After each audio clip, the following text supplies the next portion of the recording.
Live everywhere. Daily Co's Radio on netrootsradio.com presents David Walton. Kagro in the Morning Show.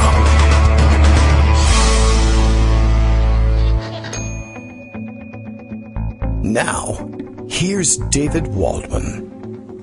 Hey, good morning, everybody. It is Wednesday, July 10th, 2019. It is Netroots Nation Week. Are you already in Philadelphia? It is Wednesday. There are a few events happening tonight, right? Pre-opening of Netroots Nation. Officially, first day is tomorrow.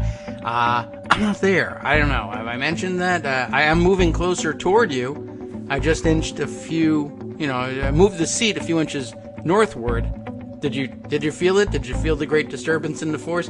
I wish I could be with you, and I wish I had planned better. And it's nobody's fault but my own. But it actually does make it easier to actually do the show. I think that's my excuse these days. I figure if I'm here and can do the show less distracted, and especially when they have West Coast gatherings, and I would have to, I guess, if I wanted to keep the same time slot, I'd have to be up in what was there 6 o'clock in the morning, 5 o'clock in the morning. Who knows what time I'd have to wake up to actually prepare for the damn thing. That's my usual excuse. This year I don't have it, of course. Philadelphia could easily have moved the operation there, but this way I get to entertain you sort of, kind of, maybe almost without interruption and without fail, I think, so far. Anyway, look, the thing hasn't even started yet, and I'm promising you I won't fail you. I don't know. One of these days, maybe. Maybe the thing to do there would be to actually, and this would require some real planning as opposed to just attending the thing. Maybe the thing to do there would be to hold the I guess the hottest thing in podcasting these days, I just read the other day, is to do live shows, but like in an auditorium and fill it with audience members and their deal is they charge a lot of money, sometimes $100 to sit in the audience, and it's a big monetizing factor for the big famous podcasts, Cheapo Chop House or whatever, this is the hot thing going now. And it's just not very Daily Coast-like, I guess, to do that. And I've always felt that was a big part of what we do here, and that we owed it to people to keep the format more or less free and the contributions voluntary. And we thank those of you, of course, who have joined in supporting the show. And one of these days, though, we may have to do like a big-time annual fundraising drive or something like that to more professionalize this thing. But anyway, thanks for keeping us going on the shoestring budget, all of you who do. And, man, I don't know what to tell you. It's been real interesting to do things this way. I miss you, and I wish I had planned better. And maybe I can concentrate on getting something done in the future. Maybe the next East Coast Netroots Nation. But I digress, because there's plenty to talk about as it is. Greg Dworkin will likely be here today, as will, I think, we'll have Joan McCarter with. I don't know why I say likely be here. I'm pretty sure he's definitely planning it. Otherwise, he's wasting his time sending me 15 stories in the background through the chat function of Skype. But maybe he just likes collecting stories there, and that's where he keeps his archives. Joan McCarter, I think I understand, is also not at Netroots Nation this year, and missing you terribly, as we all are. And we'll have to do some more planning next year. That's all I can tell you. Although, why plan anything, I suppose, if you can be immune from all accountability if you just have enough money? And that's why we're begging you to support the show. If you can make me a billionaire, then I can do whatever I want. And you can too, because I can buy it for you, I think. Although you very rarely read stories about billionaires buying impunity for others. But it's possible. I could run for president and pardon you all. That's a possibility too. We're learning that this is a capability that the president has. Anyway, we're still stuck on Jeffrey Epstein because we haven't resolved this case. It's going to take a while. We shouldn't lose sight, of course, of the fact that Donald Trump is a horrific person in his own right, likely bound up very tightly in all of this as well, but entirely impeachable and in another political system, arrestable for all of his own crimes. So we'll catch up on all of those things. And we got Greg Dworkin with us right now. We might as well roll into that. And we'll see where it leads us. I mean, I don't know. It's a very confusing time we live in. Don't know what to start with. It's all equally disgusting. Good morning, Greg. Good morning. So if you were a billionaire, perhaps one of the things you would do, Yes. well, actually, you wouldn't, but he did, I might. is buy an island, which the locals would then call Pedophile Island. Oh, that part. No. Right? My first time passing Though you can't control the Epstein's locals. Island when I moved here to the Virgin Islands, says Kelly Mayer News, a news reporter. The boat captain said, there's Pedophile Island. Stay away from it. It wasn't the last time I heard it called that either. So it's one of those open secrets that everybody knew. Even though all the newspaper profiles say he always had beautiful women around. Right, and that's all they would say. But apparently everybody wink. locally knew it. Huh. As I people are pointed out swimming on to Twitter, safety. the experts say the correct term is ephebophilia, EBOPHILIA.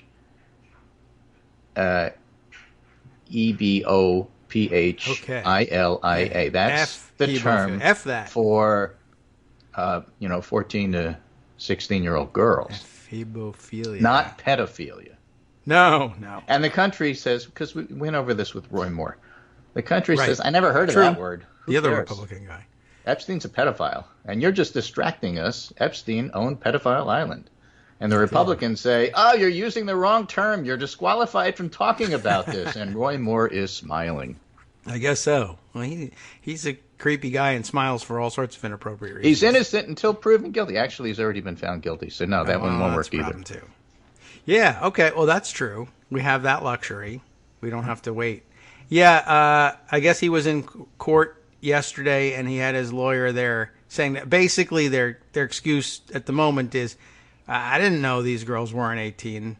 So this, by the way, is the guy who, as a hobby, is into biomathematics. He cannot figure out whether the better girls are part 18 of the salacious stories coming out. Yes. So when they raided his ginormous home on the Upper East Side, yes, and the FBI broke in with crowbars, Thugs they found and a criminals safe. that they are. Yes. And in the safe were apparently hundreds, if not thousands, of pictures. Girl-size safe he kept. Potentially underage girls. Yeah. And so, and they were labeled and they were classified and stuff. So here's stuff. the thing. But here's the thing. Okay. Yeah. There are also stories, Michael Cohen verified, that people in the Trump orbit had discussed these stories with Michael Cohen and David Pecker from the late, great National Enquirer. And don't forget, Pecker's whole strategy was to blackmail people into being quiet. Right. So the question raised, and it would be irresponsible not to speculate, is that whereas the press is painting the picture of Jeffrey Epstein still having these pictures in his vault as somehow, he was a pedophile and sex offender back in 2006, and obviously he never turned the corner, and he's still not, reformed. I painted that. Rather than, was this also blackmail stuff? And is that one of the reasons why nobody went after him? That's that's a good point. I mean, it would have helped more if he had simply labeled the things blackmail material. This is a picture of Donald Trump with names, somebody. Right? I mean, whose names went with which file? I guess we don't know yet. All we know is that there were ones that said that girls were in there. This is just the bare bones of this case. That's a good point. But, it has the potential of being way more explosive than it is, and it's already explosive. Right now, people are dancing around the fact that Epstein was known to be this, as you pointed out. Everybody knew in the Virgin Islands, and yet he was an upstanding citizen who just liked younger girls in some fashion that we won't talk about, even though everybody called his island pedophile island. But it we're not going to talk about that. Ephebophilia Island. Yeah, whatever. And it has political ramifications because we don't know who attended his parties.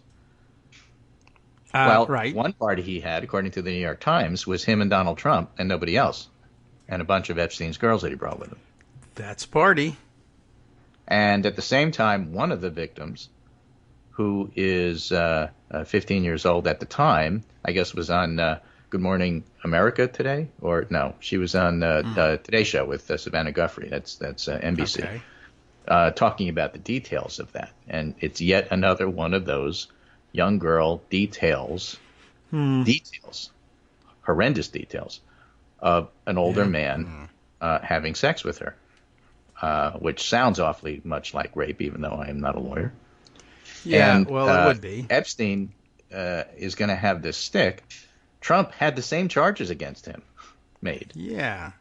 And so the parallel there is difficult not to see. Again, irresponsible not to speculate, but somebody took me to task on Twitter for somehow making sexual abuse political. Oh, right. Well, The current Secretary of Labor, Alex Acosta, was heavily involved in whitewashing this back in 2006. yes. And in fact, The Guardian has a story today. Trump labor secretary who cut Epstein deal plans to slash funds for sex trafficking victims. Democrats condemns amoral Alex Acosta's proposed 80% funding cut for the U.S. agency that combats child sex trafficking. That's off-brand How could this for not poor be Alex. political? Yeah, well, that's true. Plus, you're running Roy Moore for Senate. Plus, you're running Roy Moore for Senate. Plus, Senate Republicans are defending Acosta and going out of the way to not ask him to resign. How could this not be political? Of course it's political. Yeah, and of course, what's interesting is, on the one hand, they say, it's outrageous that you make this political. And by the way, what about Bill Clinton? It's a clip, not a magazine. And Yes. isn't anybody presumed innocent? I mean, this is all troll work. Yeah, well, we don't buy it, and it's awfully hard to do when it comes to, The problem is even the when it's trolls a happen to be in the feeble Republican Senate. But it's still troll work. Yeah, it is. I think everybody recognizes it. I think that's having less effect.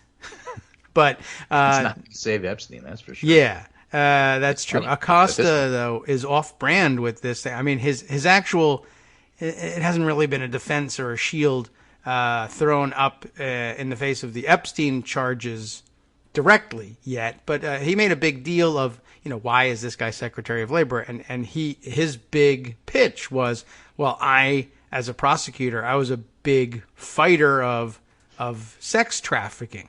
Well, he wasn't, but that was the idea that he was going to come to the federal government and boost the funding of federal sex trafficking prosecutions. And in fact, he's actually slashing it, plus, cutting sweetheart deals with. Yeah. You see, but this is all superficial. Let's talk about the real crime.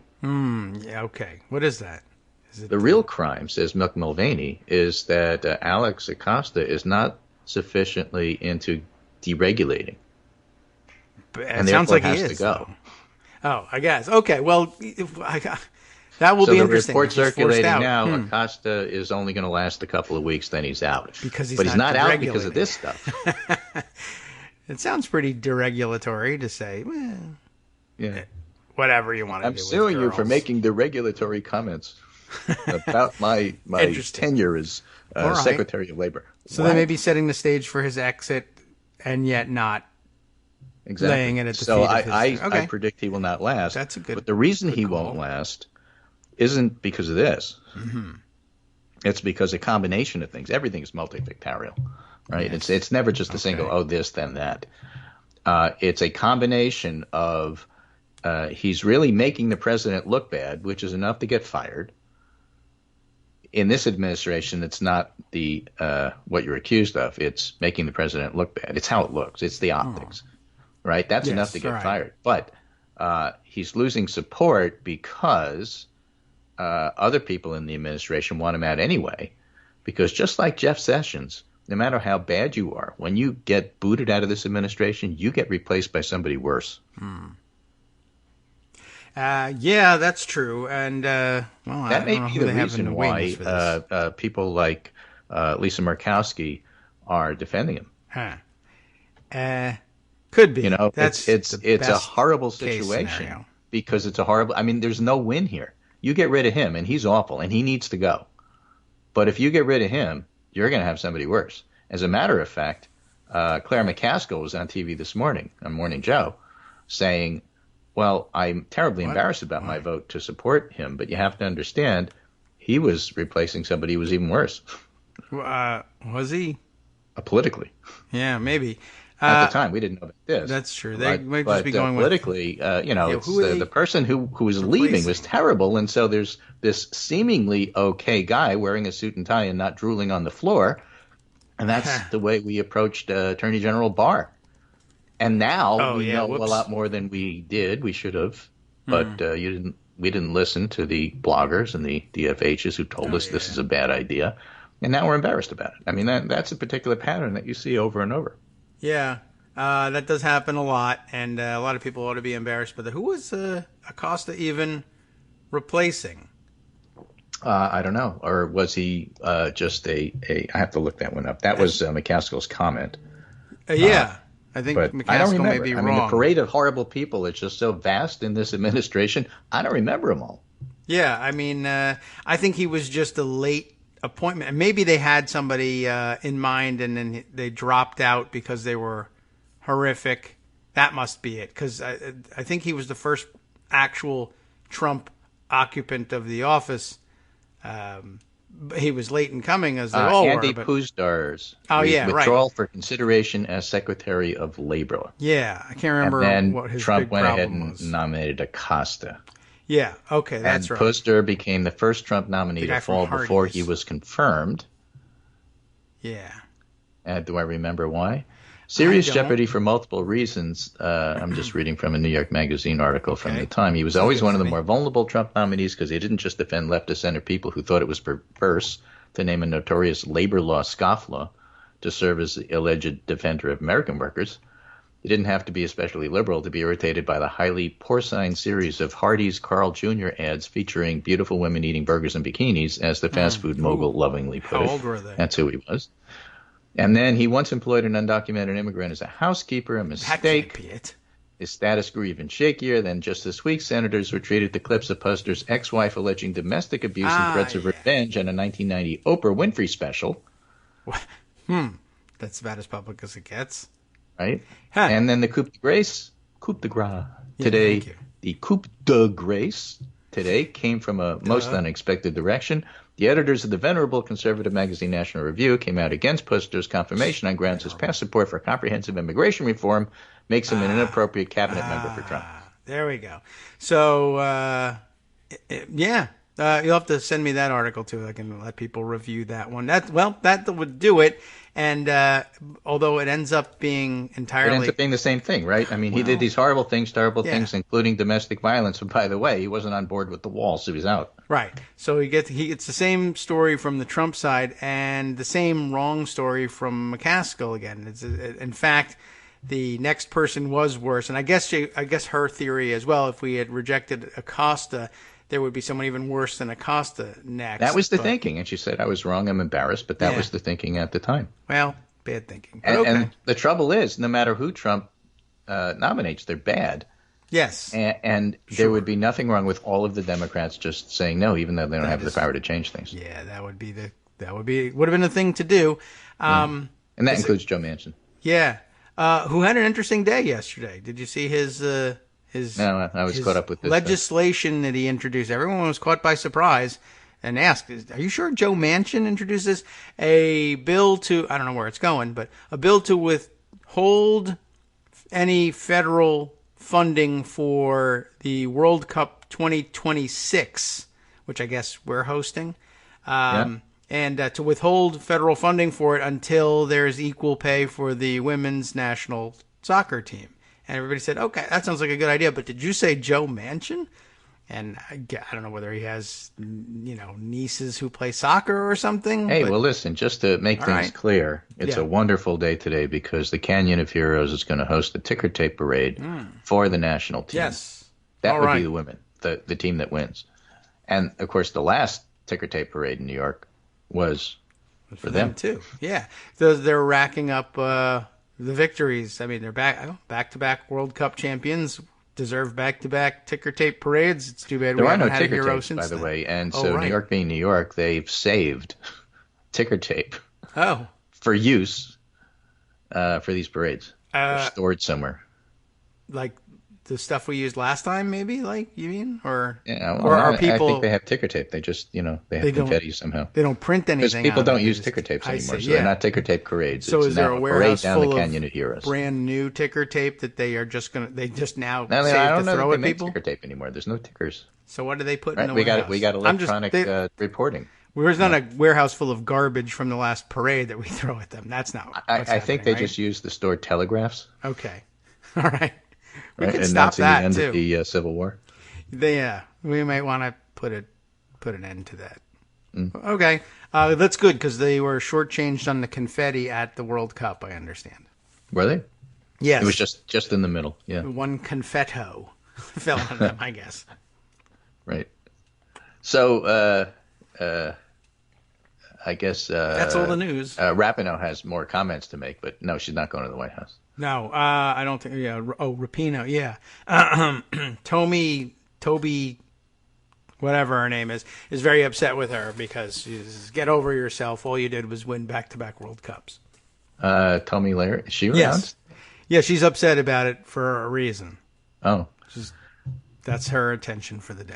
It's hard to pay attention to the conservative grifters. I saw Molly Hemingway was attacking Christine Blasey Ford and saying, new information is coming out that she drank more than we knew when she was in high school. And that is relevant only because Jeffrey Epstein is being accused of all sorts of horrid things. And you can bet that's a message to everybody else. Don't come out publicly because we will go after you if you do. I guess so. I just That's recently the only realized reason to bring that up now. How prevalent the beach week, senior week at Ocean City is all throughout Maryland. That was the scene, I guess, that people were talking about when people were. Although her initial accusation about Brett Kavanaugh was that happened at home in their hometown, but that noise came up again too. I realized in another story another day, but I brings it back to mind. But I guess what's her name is going to do it as well. What's Hemingway? Is that what you said? Molly Hemingway. Molly Hemingway. Okay. MZ Hemingway. Okay. Before the World Cup, Rapinoe, who does not sing during the playing of the national anthem, referred to herself as a, quote, walking protest when it comes to the Trump administration, end quote. This comes from a Washington Post piece. She drew the president's ire when a video clip recorded in May of her saying, I'm not going to the effing White House, was published the day after the U.S. advanced to a quarterfinal match against France. In a series of tweets, Trump responded, I'm a big fan of the American team in women's soccer, but Meghan should win first. Yeah, well, she took care of that. Right, which she did. Scored all the goals. And Finish a job. We haven't yet invited Meghan or the team, but I am now inviting the team, win or lose. She should never disrespect our country, the White House, or our flag. And Alex Morgan, her teammate, said, I think we know who won that when asked to put the political backdrop of the team's fourth title in perspective. Yeah. Yeah, I held up my end of the bargain on that one, Rapinoe said. Yeah, and she won the Golden Boot Award for the most goals scored in the tournament, too. So not only did the United States win, she had like 3 trophies to juggle. Best. She was holding them all at the same time. Yeah. And later on Tuesday, in an interview with CNN, Rapinoe was asked what her message to Trump would be were she to offer it to him directly. She said, I think I would say, your message is excluding me, replied Rapinoe, who was openly gay. Well, that's pretty mild. Girlfriend of Sue Bird, ex-UConn basketball player, now professional player. You're excluding me. You're excluding people that look like me. You're excluding people of color. You're excluding, Americans that maybe support you. I think we need to have a reckoning with the message you have and what you're saying about Make America Great Again, she continued, looking at the camera. I think you're harking back to an era that was not great for everyone. Might have been great for a few people, and maybe America's great for a few people now. But it's not great for enough Americans in this world. And I think we have a responsibility, each and every one of us. You have an incredible responsibility as the chief of this country to take care of every single person, and you need to do better for everyone. And I guess she'll be running for president next. Yes, and I understand. Right after Tom Steyer drops out. Maybe was it public policy polling? I don't know who did it, but somebody said that they bowed to public pressure and ran a Trump-Rapinoe trial. And it's 50-50 like all the other generic. Yeah. So, why not? She's and I understand everyone researched it. She'll be 35 by election day. So now, for those of you who are confused, the Golden Boot is the tournament's top scorer. The Golden Ball is the World Cup's most valuable player, And, of course, she had the trophy. So for winning. Yes. The golden thing, trophy. Yeah, the soccer equivalent to the Stanley Cup. So she was holding all three of them. Yes. And juggled a little bit there. I think she got the job done. She got the job done. And Tommy Mahomey over there doesn't have any of them. And then she also says, she got some great quotes here. She's particularly and uniquely and very deeply American. And the thing that's so marvelous about her is that she doesn't wilt under pressure when she's playing, and she doesn't wilt under pressure when it's time to stand in front of the camera and talk to people. Yeah, I mean, she's pretty good at that. She's a fantastic ambassador of everything that it means to be American. Remarkably mild criticism of one of the most polarizing and disgusting figures in American politics ever. Erudite, and it's not at all nasty, and it's not at all mean. And her hair's no more ridiculous than the current president's. Well, Even though she's trying on purpose. He's thinking he looks normal. She's trying to stand out, and it still looks better. So, there you go. Purple hair and all. She also added she'd be happy to accept invitations to visit the Capitol from Pelosi, Schumer, and Alexandria Ocasio-Cortez. All right. Well, that'll make for an exciting visit. Yes to AOC, yes pictures. To Nancy Pelosi, yes to the bipartisan Congress, yes to Chuck Schumer, yes to anybody else that wants to invite us and have a real substantive conversation, and that believes in the same things we believe in. And one of the things they believe in is equal pay for women. Yeah. That is a big deal, and they're doing a great job in fighting for that. The reason it hasn't happened already is because a lot of this is contractual. Yeah, I guess it's going to take some of these time things to are sort up it in out. 2021, so it's going to be, I promise you we'll get there, not you're going to have it tomorrow. Yeah. You can't just rip up a contract if you don't like it. They That's could just not how pile it works. some bonuses on top. I think you could usually do that, but it'll take some. So there has to be a meeting, and a board has to approve it and whatnot. Yep. Okay. Well, they're fine. Their expenses are covered for now, but I'm sure they'd like to get that money, and they deserve it. Hi, it's me, David Waldman, your host for Kagro in the Morning, with a brand new interruption to say thanks to all of you who support the show. Remember when I told you that our average monthly donation was about $7, for which you were getting 2 great hours of news and entertainment 5 days a week, and how that came out to about 70 cents an hour? That's a pretty good deal, except it's wrong. The math actually works out closer to 17 cents an hour. It is hard to beat a deal like that, and even harder to send your kids to college on. Thankfully, Patreon.com makes it easy to make that work. Patreon, Patreon.com, is the simple, secure way to make recurring monthly contributions to support our show. Just search for me or the show name on the site, and they make it easy to crowdfund the show so that the power of our numbers can keep the show going for just a few bucks a month. Once again, thanks so much for all your support.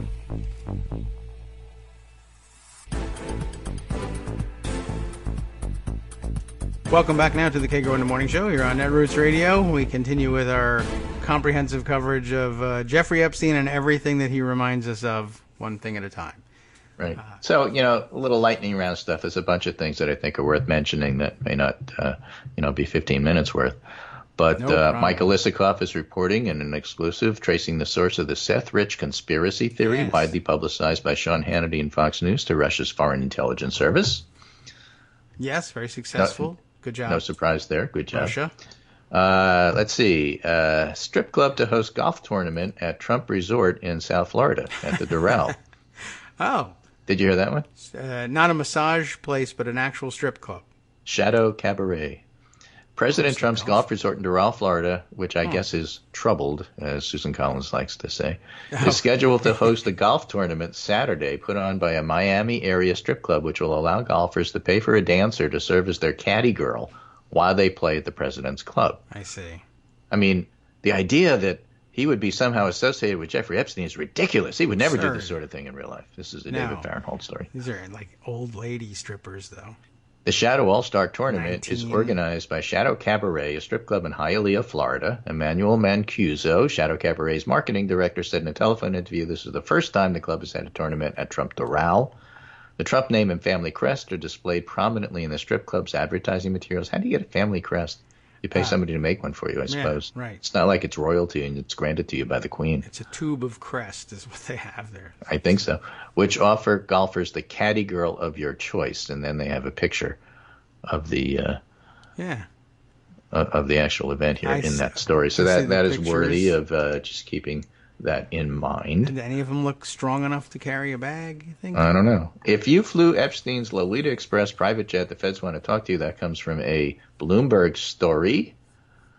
Right? You would much rather be visiting DOJ and engaging a conversation about what you saw rather than making DOJ find you, said Jacob Frankel, a former federal prosecutor now at Dickinson, right? I guess that's a law firm. There's a much greater potential for influencing the parameters of an interview and the scope of cooperation by going in voluntarily than becoming a compulsory guest of the government, he said. And considering the dozens of alleged victims and hundreds of names on Epstein's contact list, don't forget his little black book was, I guess, stolen by his tailor or something like that, and then published in BuzzFeed, if I got that story right.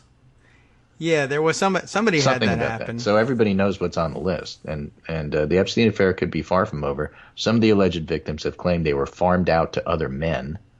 Yes, that's where Dershowitz comes into it.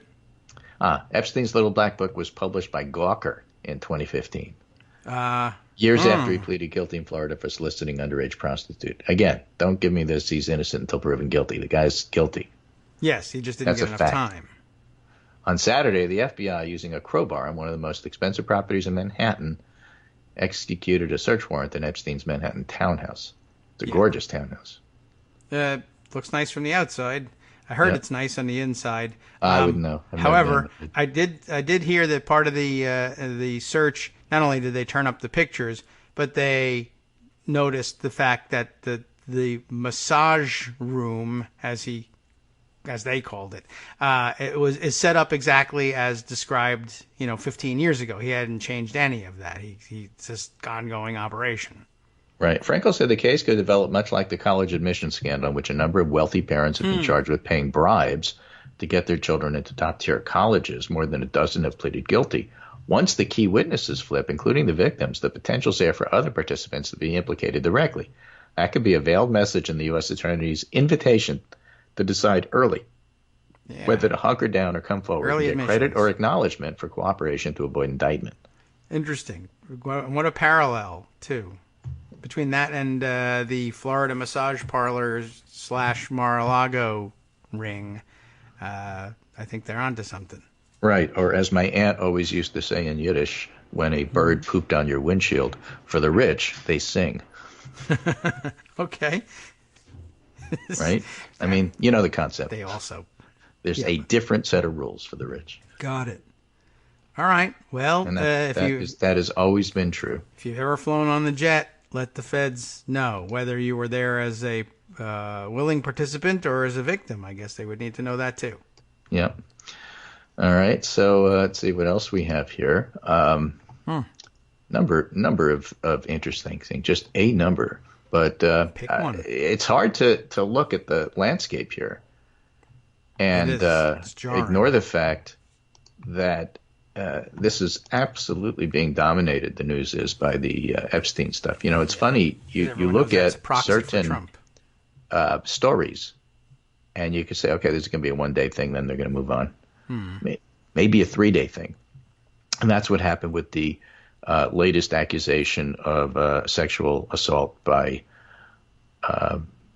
Trump. By a woman against Trump, right? Yeah. Exactly. If this was a Trump sex ring, forget it. Which is essentially outlining similar things, is going to be a month story, not a day story, not an hour story. This one is not going to move on. There is part of the reason is that we don't have the full picture here, and part of the reason is that there are prominent people who are likely to become involved. Mm-hmm.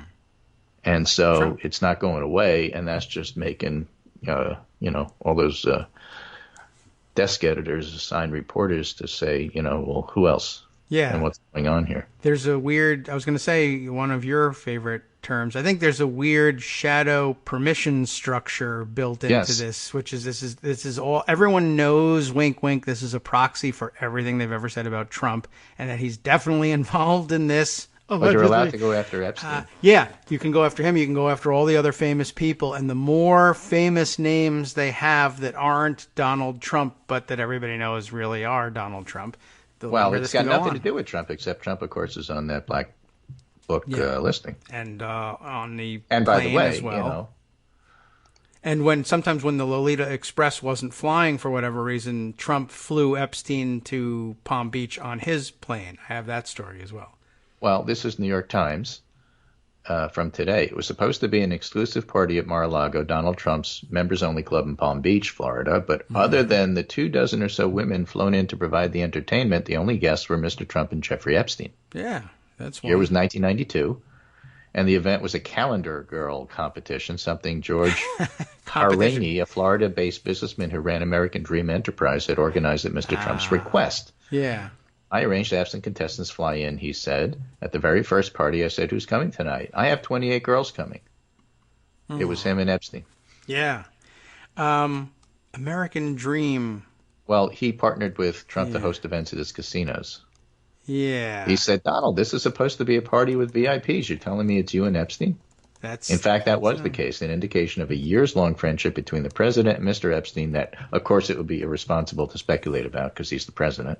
Yeah. That some say ended only after a failed business arrangement between them. The full nature of their eventual falling out is not clear. But don't forget, Epstein wanted to model his model agency after Trump's model agency. Yes. That rang a bell for me. The American Dream competition. What was it? George Harani that you mentioned? Yeah. That is the other half of that couple that ran American Dream competition was Jill Harth, who eventually became one of Trump's sexual assault accusers. So that's of interest too. Apparently, when she was on hand at Mar-a-Lago and discussing the plans for the competition, he pushed her into Ivanka's room and groped her. So just, thought I'd throw that one out there too. He couldn't wait for the contest, so he groped the person arranging it. But through a mutual appreciation of wealth and women, well, when you're a star, they let you do this. Yes, right. Through a mutual appreciation of wealth and women That's and not years of appreciation occupying adjacent real estate in Palm Beach and on page 6, the lives of the two men routinely intersected for decades until the connection turned from a status symbol into a liability. Right. And Mr. Trump made sure to publicize the fact that he had barred his one-time friend from his clubs. I guess John Barron called everybody and let them know. Yeah. Oh, I hate that guy. He's not allowed anymore. In those Stole days, one of if my you didn't towel know girls. Trump and you didn't know Epstein, you were a nobody, said Feh. Alan Dershowitz, the longtime The Harvard nobody. University law school professor who later served on Mr. Epstein's defense team when he was charged with unlawful sex with minors in 2006. Okay. Before Mr. Epstein pleaded guilty to the charges, remember, none of this, he's innocent until proven guilty. He is guilty. He pleaded guilty. And was mainly known as a reclusive sweatshirt-sporting billionaire who liked the company of young women. Mr. Trump spoke enthusiastically about their relationship. Aha. I've known Jeff for 15 years. Terrific guy. He's just terrific. The White House did not respond to a request for comment on Tuesday. All right.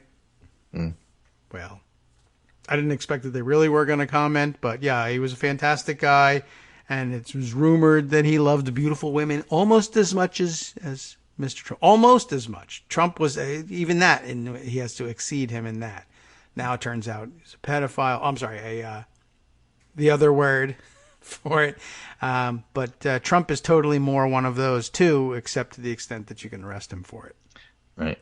Sam Nunberg, a former campaign aide to Mr. Trump, said he raised concerns about the candidate's involvement with Mr. Epstein before Mr. Trump officially began his presidential campaign. Remember, it's the New York Times. You have to call everybody Mr.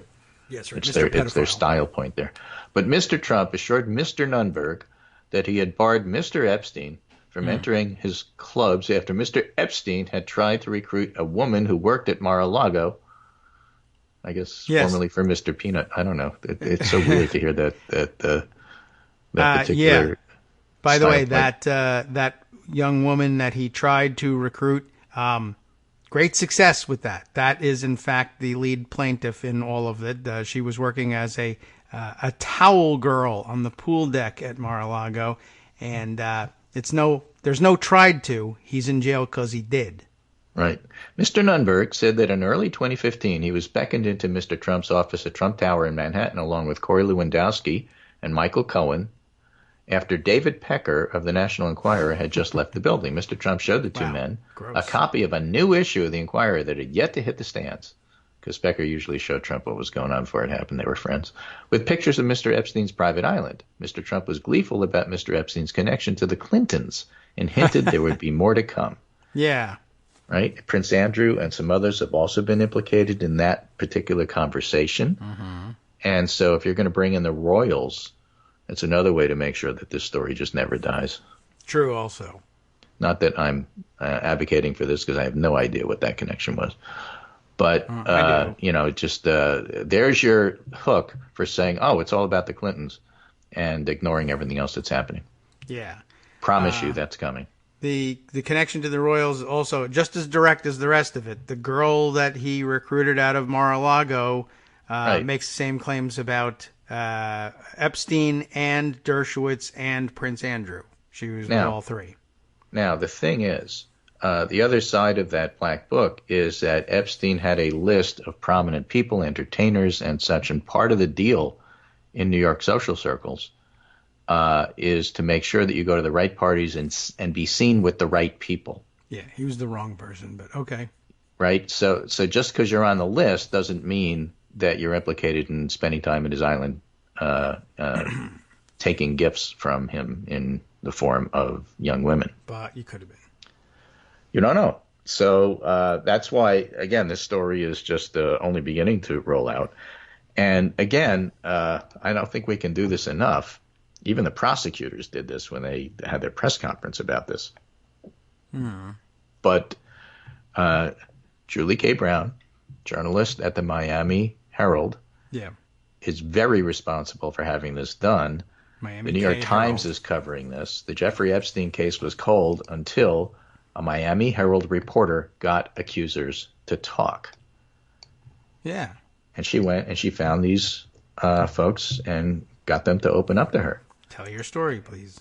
So there is that New York Times story. But I'm saying the Miami Herald in general and Julie K. Brown in particular deserve all the credit they can get, even though Alan Dershowitz wrote an open letter to the Pulitzer board saying she's lying.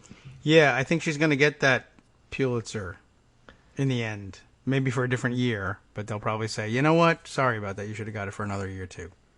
So she thought she was going to be on the story for a week. It turned out she was on it for like a year. Yeah. She has to stay on it for another year in order to get that prize. Her work identified some 80 alleged victims and earned a slew of journalism prizes, including a George Polk Award in the category of justice reporting. She served on the award-winning series with Emily Michaud, a visual journalist at the Herald. Yes. And while Mr. Epstein moved about freely, reportedly building a new compound in the Virgin Islands, Ms. Brown continued to dig, accumulating enough documentation to fill a spare bedroom in her Florida home. Okay. Then, Mr. Epstein landed at Teterboro Airport, New Jersey, and was arrested after flying in from Paris on his private jet. Paris. And simultaneous with that happening, that's when they broke into his New York townhouse and opened a safe somehow. Yeah. Was he at the World Cup, maybe? I don't know. Be interesting to find out. I mean, I don't really know why, but to tie all the stories together anyway. Nobody goes to Paris anymore. None of Donald Trump's friends. It's a no-go zone. Right. Everyone knows that. As part of her work, Ms. Brown tried to persuade law enforcement officials and women with allegations against Mr. Epstein to speak with her. Some resisted, she said, afraid she would focus on the more salacious elements or that her reporting would never make it to publication. She was told the story was stale. But as she looked into the prosecution of Mr. Epstein that led to his imprisonment last decade, Ms. Brown discovered that in 2007, Mr. Acosta led a team of federal lawyers who secretly negotiated a deal that granted the financier immunity from federal sex trafficking charges. In February, a federal judge ruled that prosecutors had violated federal law by keeping victims in the dark about the plea deal. That same month, the Justice Department said it had opened an investigation into how Mr. Acosta's team handled the case to see if there were professional misconduct, and Mr. Acosta is facing calls to resign. I would add, Mr. Acosta is facing increasing calls to resign. Right. But again, as we talked about in the first segment of the show, some of that is because he's not insufficiently conservative. Yeah. But loss of confidence is loss of confidence. It'd be nice at least to not pay him. Right. And last week, amid urging by the Herald, the New York Times, and other publications, a federal appeals court in New York ordered up to 2,000 pages of judicial documents about the 2006 case to be unsealed. And when that is unsealed and people get their hands on it, that's another thing that's going to keep the story alive. Yeah. So you got political connections, you got social media connections with the Royals and the Clintons and the Dershowitzes and who knows what else. And, this is not a story that's going to go away. And we don't know that much about Trump and how he makes decisions. But one thing we do know is that he hates it when a cabinet member gets all this attention and he doesn't, especially if it's bad attention that reflects badly on him. So I don't think Acosta lasts. I don't see how he survives. Yeah. Well, good. I hope that it lands on his head and does so quickly. You know what? There's an interesting Twitter conversation going on between Will Bunch and Molly Jong Fast about that letter to the Pulitzer Prize Committee, too. And what are they saying? Well, Will Bunch starts it off here saying, hey, reporters on the media beat, can someone do some digging and find out why the best journalism of our decade, and like that, that's Julie K. Brown's work on Epstein, wasn't even a Pulitzer finalist. That's an interesting thing. Did Dershowitz or someone else successfully taint the process because it makes no sense? I don't know if this is the immediate end. It looks like he continues on here. As makes no sense. Plus, as journalists, but maybe not many in the public know, the prizes are rigidly pegged to the year the stories ran, so our original stories from 2018 won't be eligible next April, only 2019 follow-ups. Mm-hmm. And let's see, I got to go back here to say Molly Jong Fast saying agreed, and do they have a chance to award it this cycle? So I guess that's up for some discussion. See where the rest of this conversation goes here. The way things are threaded.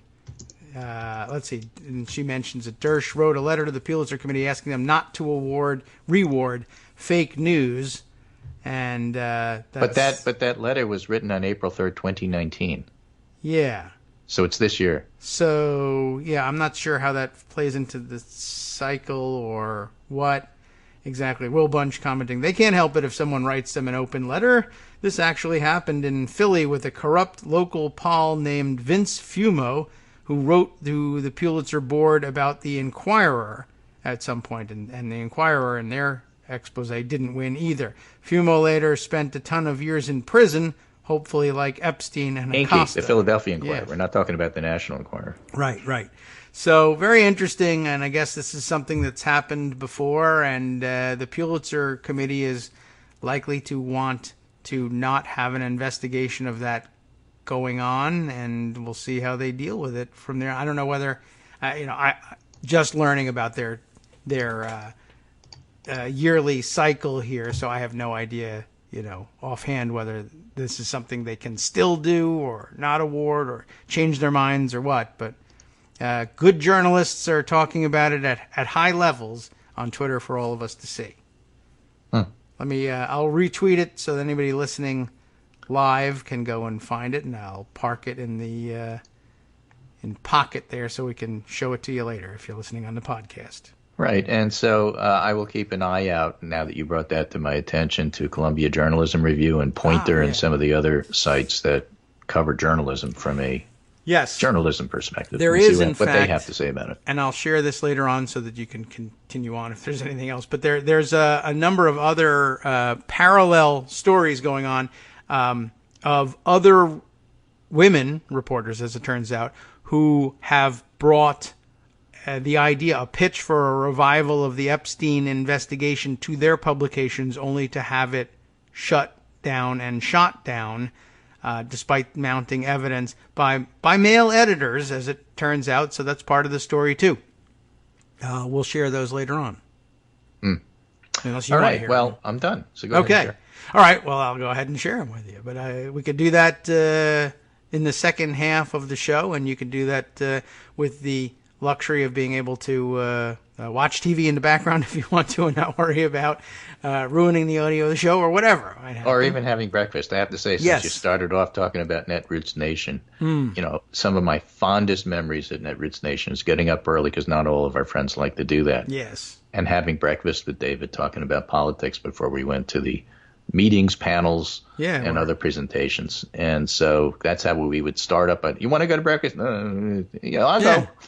Right, we all have to do. We have to have our own panel. Eat, right? We didn't have panels, so we had to eat and have our panel over breakfast, and that's pretty much just what we do here too. Before you all go on with your day, we need a chance to talk about these things because no one puts us on our panels. So it's this whole show is just a continuation of what we used to do at Netroots Nation. Honestly.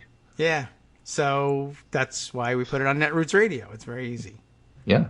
Okay. At least if somebody else puts it on. It's right. I don't know how to do it. I mean, we think it's happening. Do not try this at home unless you have somebody like, the people behind the scenes here who are doing this for us, because it isn't David and I who's doing it. Yes, that's true. We thank everybody at Netroots Radio for doing that. Justice Putnam, chief among them, because he's our interface to the whole group and the guy who presses the buttons to make it happen each morning. And if you listen through their player, or even if you don't, they're easy enough to find on the web, and they too survive on your donations. So, and that was worth mentioning. All right, so that's it for me.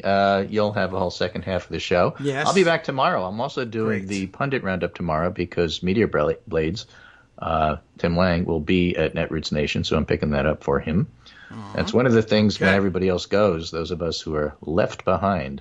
Yeah, or who choose to not plan our way there. Or whatever. We're not part of the rapture. We will, continue to help to man the ramparts, as it were. Yeah, the ramparts. All There's a mixed metaphor for you. Take care, and I will talk to you tomorrow. All right, go take over the airports like Jeffrey Epstein did at Teterboro. Yeah, I have to go find out what's the latest because, after all, there's always going to be a latest. There's Secretary Acosta on Twitter. Oh. The crimes committed by Epstein are horrific, and I am pleased that New York prosecutors are moving forward with the case based on new evidence, says Secretary Acosta. Jonathan Swan from Axios says that doesn't come close to accounting for the obscene miscarriage of justice that Acosta administered. No, not at all. That was probably the best thing that he could possibly have said, although then he continued on and made a mess of it, and I had to yell at him yesterday. Yeah, it happens. Yeah. But, I mean, the point is that a so-called neutral like Jonathan Swan is coming out and saying, hey, this is disgusting. Yeah. Gives you an idea of the resonance that this story is going to have with the American public. Yep. He's in trouble. And without the benefit of, well, he's president and we need to be associated with somebody with power, therefore we're going to hang out. Acosta doesn't have that. Epstein doesn't have that anymore. No. It only applies to Trump, and that's only because the Republican Party is in it for the power. So that's what I'll leave you with tomorrow. Very good. Thanks a lot, Greg. Take care. Have some breakfast. We'll do it again tomorrow. I mentioned that I guess Acosta probably should have left it there, and I think it's the same thread. Yeah, his follow-up to that, his first formal statement, the crimes committed by Epstein are horrific, and I am pleased that New York prosecutors are moving forward with a case based on new evidence. Though I don't know. It's new, to be sure, but it's evidence of the same exact thing, which is the old thing that we knew about. His follow-up to that was with the evidence available more than a decade ago. Federal prosecutors insisted that Epstein go to jail, register as a sex offender, and put the world on notice that he was a sexual predator. And in a third tweet that reads, now that new evidence and additional testimony is available, the New York prosecution offers an important opportunity to more fully bring him to justice. This would all, sound a lot better coming from somebody other than Acosta. But, yeah, I mean, it's problematic for a number of reasons. And for him to say, with the evidence we had then, we were able to, at least we made sure that he went to jail. But I had to remind him, he didn't really go to jail with the deal that he cut him. You all remember this, 13 months in the county jail, not federal prison. And he had a private wing of the jail, which is unheard of. Who has that? I mean, I don't even know what such a thing existed. and he was released 12 out of every 24 hours. He was released for work release. Now, no one knows what he does for a living, so it would be pretty difficult, I would think, for a conscientious judge to approve work release. What sort of work do you do? You know, not really telling. But who do you work for? I'm not going to tell you. What do you do for them? Not going to tell you. But worse than all of that is we let him out of jail for 12 hours a day, and it wasn't for work release like to go do community service either, or pick up garbage on the side of the road, or break rocks somewhere. He was allowed to go home to his own office and quote unquote work. He would leave the guards behind and shut the door and go into his private office and basically be, F off, leave me alone for 12 hours. And then I'll go back with you to the stupid private jail. And by which I mean not a private prison, like a privately run prison that they put the migrant detainees in these days. Not to mention all the regular convicted criminals in our system that we park in private prisons. But I mean private in the sense that there weren't any other inmates in the wing he lived in or slept in 12 hours a day, awaiting his 12-hour quote-unquote work release. So then he would, like I said, go back to his office and hang out in his own private office. That's not being in jail. That's nothing. And by the way, now, of course, the big problem was we let him out of jail for 12 hours a day, 6 days a week, by the way, to go to his private office, where we now find out he was hoarding nude pictures of his victims. So what kind of goddamn idiot puts a guy in, says, at least I put him in jail, when the actual arrangement is I let him out of jail 12 hours a day to go peruse the naked pictures of underage girls that he kept in his office. That's not going to jail. Come on. That's just crazy. All right. Well, don't do that if you're ever a prosecutor. That's all I can tell you. It really, it bothers me a little bit. This should be happening. Okay, it's time for us to wrap up the top of the hour here, and I'm going to spend the 1 minute scrolling through my overflowing pocket stash to find you the stories of the other women journalists who had Epstein dead to rights, but were told for whatever reason by their male editors, not going to happen here.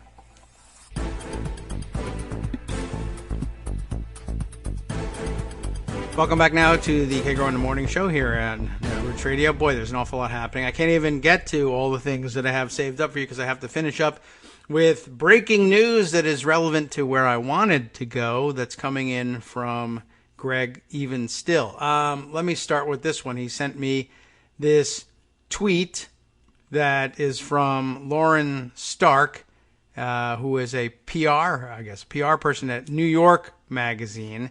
And New York Magazine is going to be central to a lot of this. I'd forgotten, she says, that Jeffrey Epstein was in the group that almost bought New York Magazine in 2003, along with Harvey Weinstein, Michael Wolff, and Donnie Deutsch, among others. I forget who Donnie Deutsch is, but I recognize the name.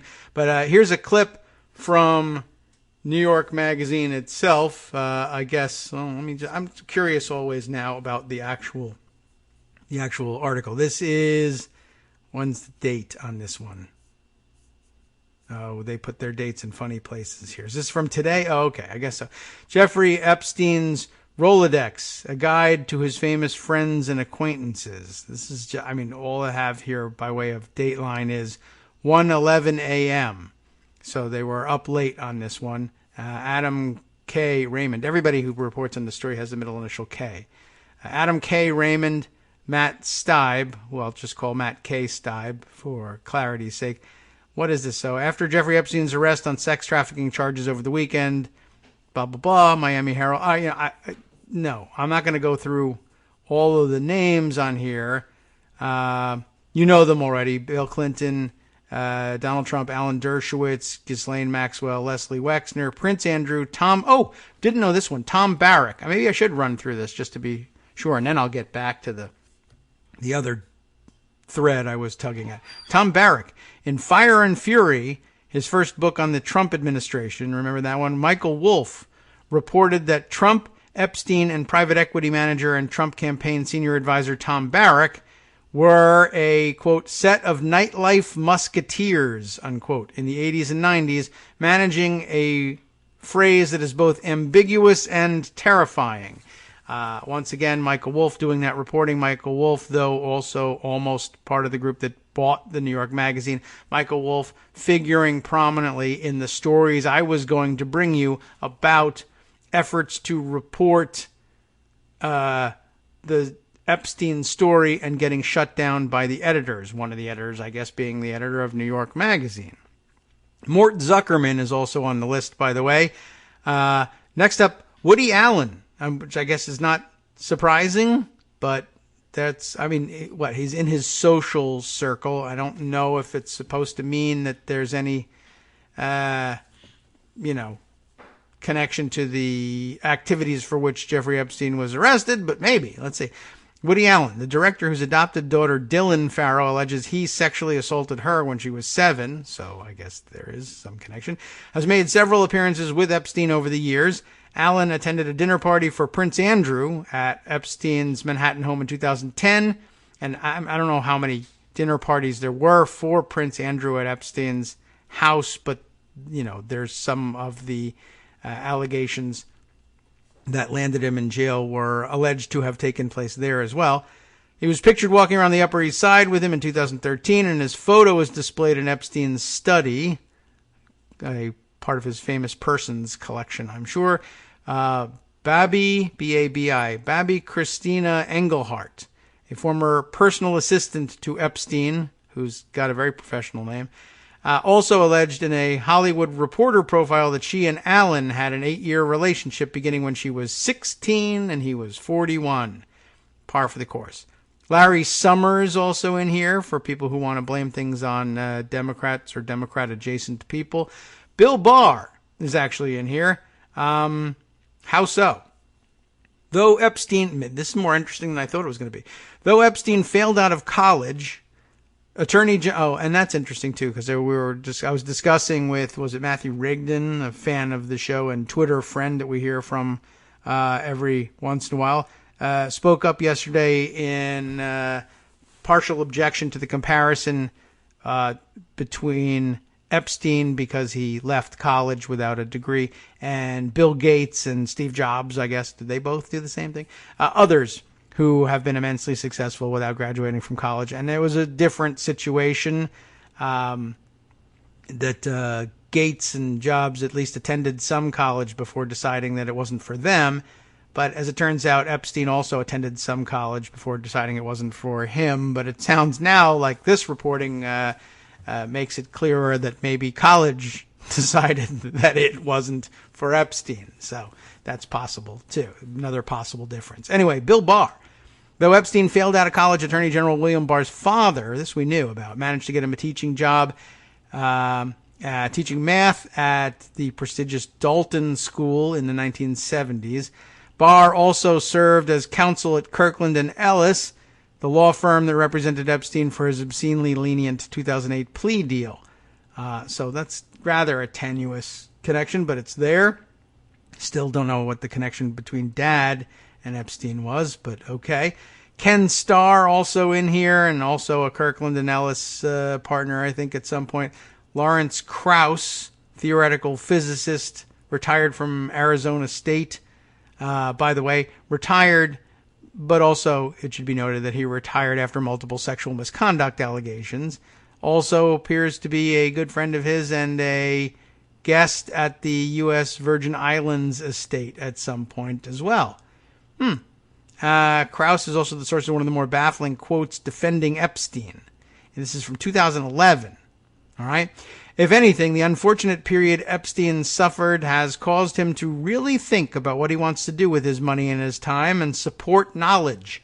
Jeffrey has surrounded himself with beautiful women and young women, but they're not as young as the ones that were claimed. I don't know if that helps. As a scientist, I always judge things on empirical evidence, and he always has women ages 19 to 23 around him. What empirical evidence did you have of their ages?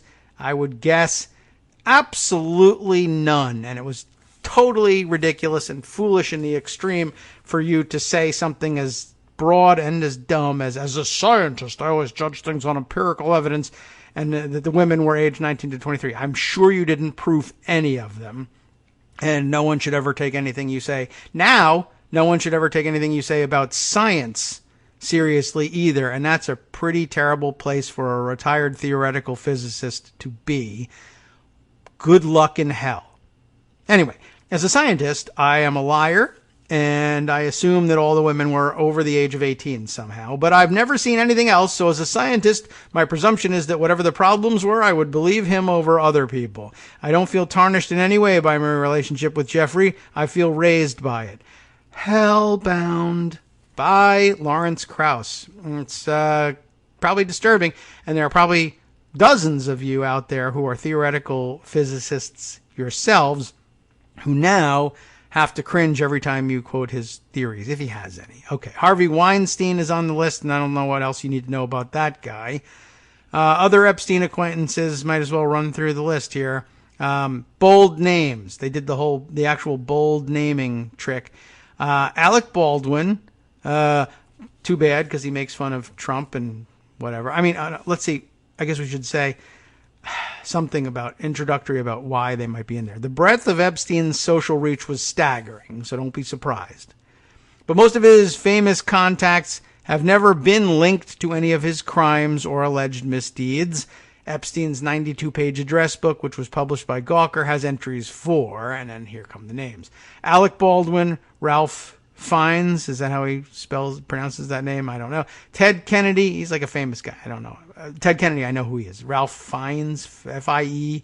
I don't think I've ever heard the name pronounced out loud that I've paid attention to. Famous guy, don't know for what, but famous, and you tell me what it is, and I'll say, oh yeah. Ted Kennedy, definitely famous, and I know about him. David Koch, know about that guy as well. Courtney Love, and former New Mexico governors, plural, Bill Richardson and Bruce King, though it's unclear what, if any, connection he had to these celebrities and political figures.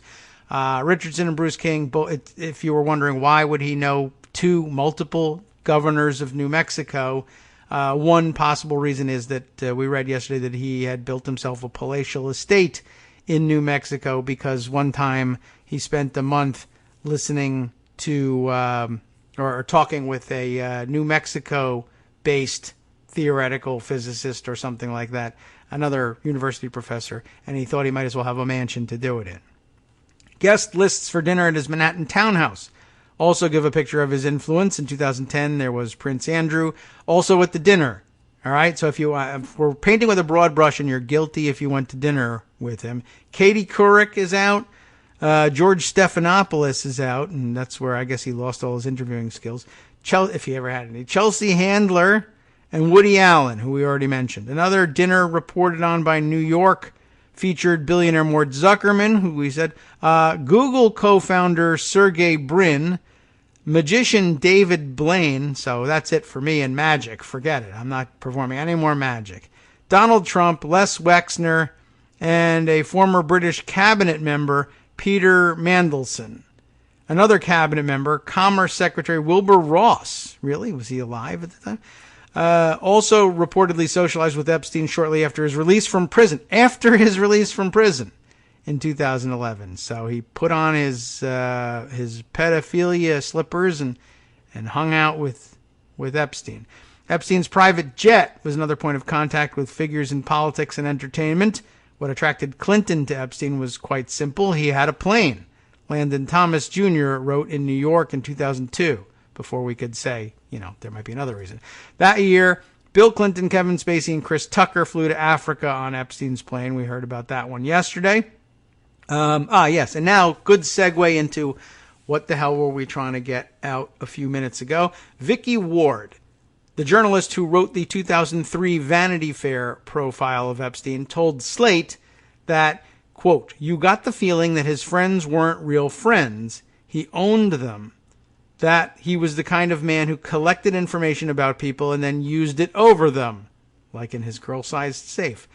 Ward has also offered a more scathing assessment, saying, "What is so amazing to me is how his entire social circle knew about this and just blithely overlooked it.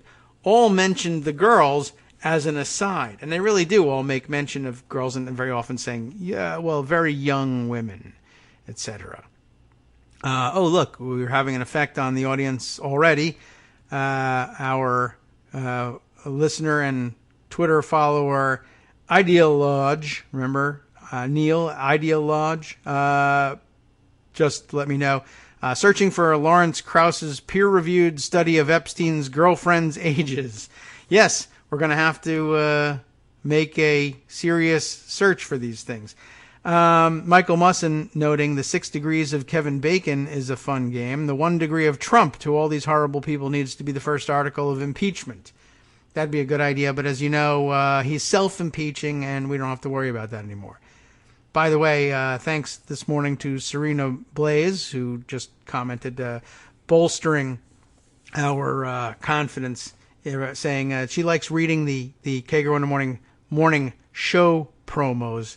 She says they're marvelously stream of consciousness and perfectly on brand. Does that make me weird? I think so. But I'm glad to hear that people read them and enjoy them. I never know whether they're really worth continuing with or not. And who knows? Having something to say every morning. I feel bad about being granted the privilege of access to the front page of Daily Kos every morning and having nothing more to say than, well, it's Thursday. And, so I'm glad I'm also entertaining people with that one. Now, back to the backstory here and Vicky Ward, etc. Reminder, though, that Lauren Stark points out this very interesting thing that we're going to have to come back to and remember, that Epstein at some point thinks about buying New York Magazine along with Harvey Weinstein, Michael Wolff, and Donnie Deutsch.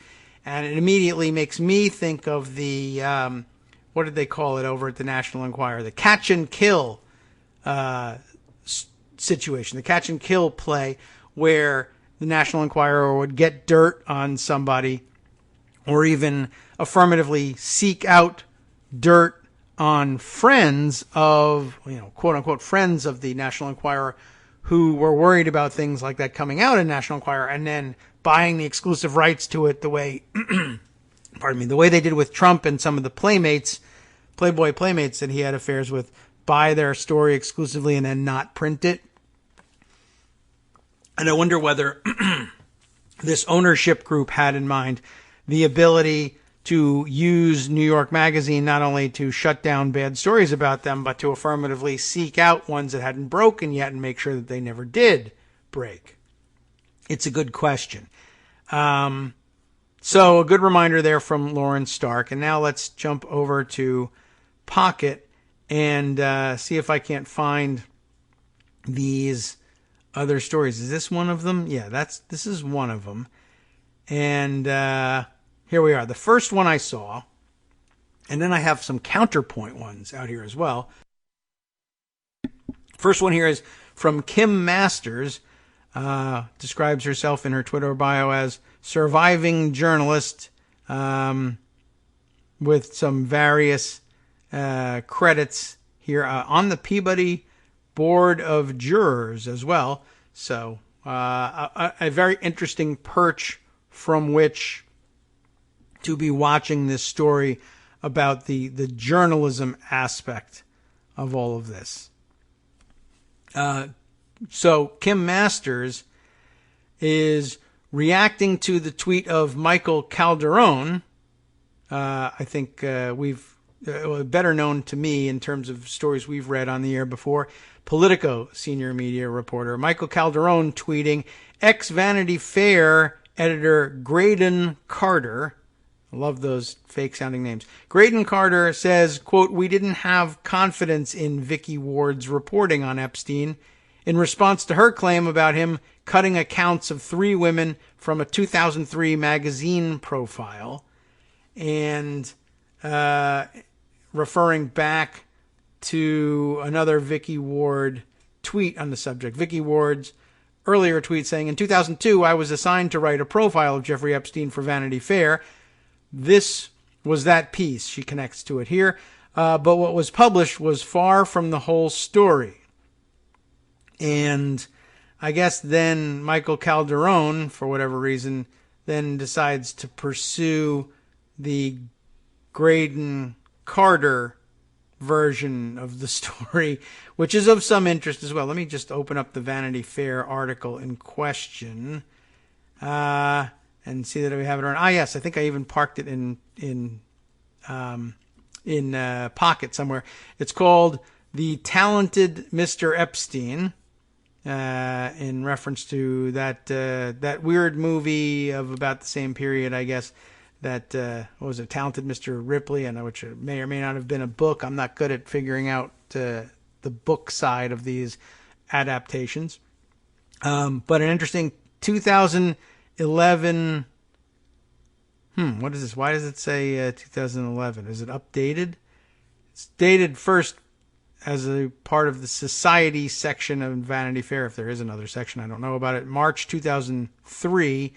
Then down below it says 2011. So I guess she's writing about, what she's attached here is a story about the 2003 story. So let me see. If we got this right, we have Michael Calderon saying that ex-Vanity Fair editor Graydon Carter says he didn't have confidence in a large part of the story that she was trying to publish in 2003. He says then, more from Carter, we were not in the habit of running away from a fight, but she simply didn't have the goods. And interesting. So maybe we'll get back to that part of the thread later on. But right now, I flip back to Kim Masters saying Graydon deleted thoroughly reported facts from some of my stories when subjects called him to complain.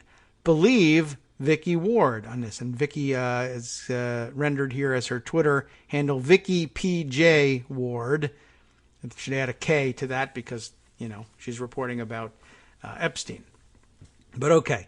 Graydon, she says, deleted thoroughly reported facts from some of her own stories. So that's pretty interesting all by itself. And let's see. If I keep thumbing through here, there's another, here's the Talented Mr. Epstein. That's the story about the story. And is there any explanation for this? It starts up top. Lately, Jeffrey Epstein's high-flying lifestyle has been drawing oohs and ahs. The bachelor financier, and that's a wink wink, lives in New York's largest private residence, claims to take only billionaires as clients, and flies celebrities including Bill Clinton and Kevin Spacey on his Boeing 727. But Pierce's air of mystery and the picture changes. Vicky Ward explores Epstein's investment career, his ties to retail magnate Leslie Wexner, and his complicated past. This is a rather lengthy piece, and I guess apparently something was left out of this on the orders of Graydon Carter, the editor. Now, I think somewhere around here I have got another story. If I can just find it here. Is this one it? I can't tell. Here we are. This must be the one because it mentions Vicky Ward here. In a new piece, Vicky Ward reports that New York Magazine was going to run a profile on Epstein by Michael Wolff that was killed out of fact-checking concerns. Fun fact, our tweeter here is Alex Yablon. I was the fact-checker who killed it. One of my weirdest fact-checking experiences. And it is linked here to a Daily Beast story. By the way, Alex Yablon, now a reporter for The Trace, covering the gun issue. So let me see what we got here. So this is interesting. This should be. It was immediately obvious that there was something really interesting to this story here. Oh, and I see Kate Sherrill is now tweeting for us the Lauren Stark tweet. Did I neglect to retweet that? And she put the KITM hashtag on it. I'll retweet it for all of you to look at. But Alex Yablon continues here saying, Wolf, this is, I guess, the reasoning. So maybe this is from the other perspective. The reason why at least one of these stories got killed, not Vicky Ward's story, he didn't get killed, but some of the accounts of 3 women accusing him got taken out of the story. And we have the word of Kim Masters, who says that Graydon also deleted reported facts from some of her stories when the subjects of those stories called to complain. So here's Alex Yablon's tweet and stream. In a new piece, Vicky Ward reports that New York Magazine was going to run a profile on Epstein by Michael Wolff, who at some point they were going to buy New York Magazine together, which is an interesting series of events. Alex continues saying, Wolff, I guess this was the problem. Why did Alex Yablon, as fact checker, say no go on this New York Magazine profile of Epstein by Michael Wolff? Well, I guess there's certainly some kind of conflict of interest between two. If they were going to buy the magazine together and then he later does a profile of his putative partner in purchasing the very magazine they're trying to publish in, that's a weird situation. Wolff, Alex says, let Epstein dictate the piece, which is, I guess, the sort of thing that you might do if you thought that he was the money that was going to make it possible for you to own New York Magazine so that you could publish anything you wanted in it later on. Wolff let Epstein dictate the piece. He made some agreement that all fact questions would go through Epstein and only Epstein. In the piece, Wolff reported various powerful men still hung out with Epstein, but gave me no proof. I was not allowed to call them for comment. So here you can understand, like, okay, if I'm the fact checker on this piece, I would block it. That's true. You can't check the things. On the other hand, before I get too confused about this, we are talking about not Alex Yablon killing Vicky Ward's piece or any of the reporting that she did or any of the reporting that Kim Masters did. He's talking about having problems with reporting that Michael Wolff did. So that's different. Although, he does start out by saying Vicky Ward is talking about this again. So I don't know. Is it better to hear Vicky Ward's story of how the Michael Wolff story got blocked and then hear the explanation, or vice versa? Let me see what Vicky Ward has to say. This is a very convoluted story, isn't it? Jeffrey Epstein's sick story played out for years in plain sight. That's the story she's running now in the Daily Beast. I see our time is almost up before our next break, but let's get started on this one. How did the New York financier stay nearly untouchable for decades? Vicky Ward, who has reported extensively on Epstein and on efforts to rehabilitate him, finds out what's changed. Okay. A couple of years ago, she begins, I was interviewing a former senior White House official when the name Jeffrey Epstein came up. Unaware of my personal history with Epstein, this person assured me that the New York financier was no serious harm to anyone. He was a good guy, a charming guy, useful too. He knew a lot of rich Arabs, including the Crown Prince of Saudi Arabia. Oh, wonderful. And further, he had clever ideas about creating bond issues for them. Okay, so he has a girl problem, this person threw on almost as an afterthought. This is, by the way, dated, when was it originally done? Oh, okay, so it's very recent. It's brand new, the 9th, so yesterday.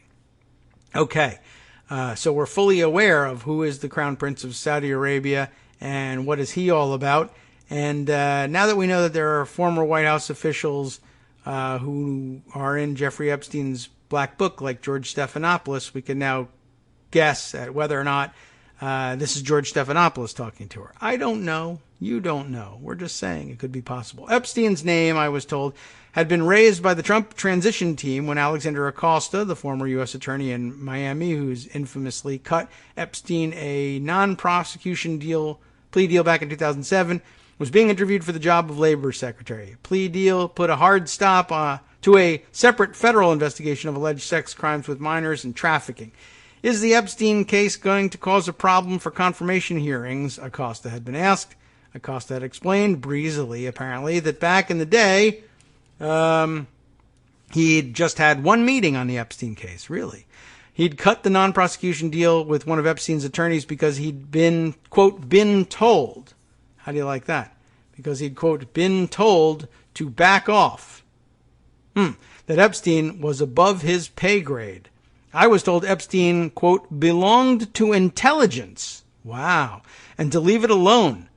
He told his interviewers at the Trump transition, and that's interesting. The Trump transition team somehow all of a sudden respected American intelligence operations, eh?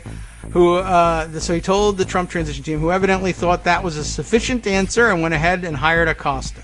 The Labor Department had no comment when asked about this. So this is a new and interesting wrinkle to all of this. There are many, many, many stories we should be paying attention to, but it seems like they're all wrapped up in this one. And, wow. Well, I'm going to continue. We'll find out more about what's in this story next, and then hear a little bit from the other side. Hi, everybody. It's me, David. Let's change things up from the old fundraising pitch for just a minute and talk instead about how you can be a part of our show. If you've got a smartphone or any other electronic recording device, why not sit down and record a segment for us?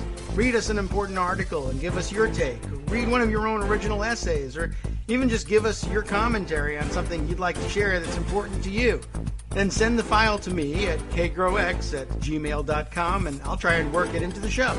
Short segments, a few minutes in length, are easiest to fit in. And of course, I can't always guarantee that I'll be able to play everything, but if you've ever shouted at your radio or TV about something you wish was being covered, here's your chance to change that.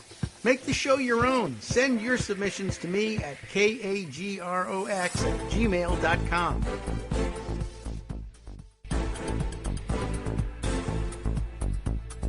Welcome back now to the Kagro in the Morning Show here on Netroots Radio. Man, there's an awful lot happening. People are still talking about this whole thing. Can you believe it?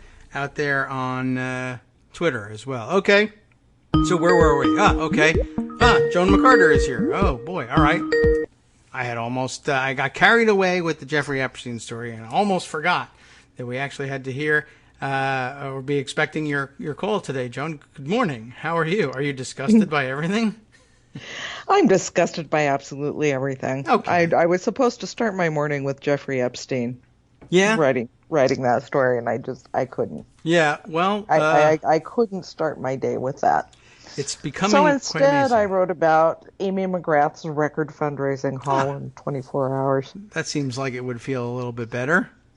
Got a little bit better till I got to the part where she is using using Trump to help her case.